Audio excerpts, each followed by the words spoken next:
நித்யானந்தா ஜெய ஜெய. அவர் எழுதின ஜபம் தான், எல்லாருக்காகவும் எழுதின பிரார்த்தனை. ஒரு எல்கேஜி குழந்தைங்க எல்லாருக்காகவும் எழுதின பிரார்த்தனை.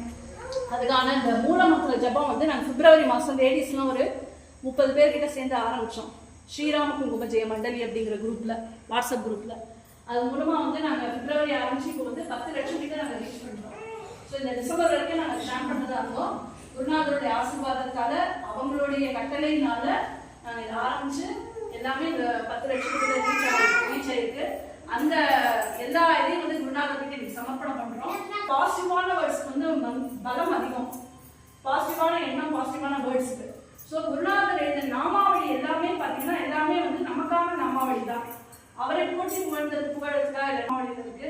அதன்படி பார்த்தா இந்த வருஷத்துக்கு, புது வருஷத்துக்கு வந்து நாங்கள் இப்போ படிப்புக்கு வித்யாரம்பம் சொல்லுவாங்க. ஸோ இதுதான் சொல்லி யாருந்தாலும் ஆசீர்வாதப்படுவாங்க.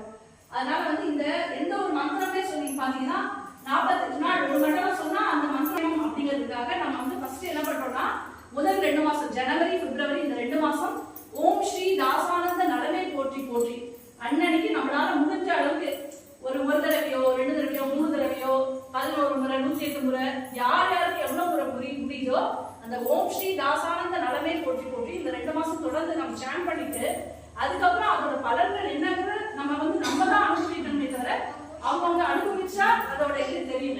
அப்போ நீங்களே வந்து சொல்லுவீங்க, நான் இந்த நாம சொன்னதா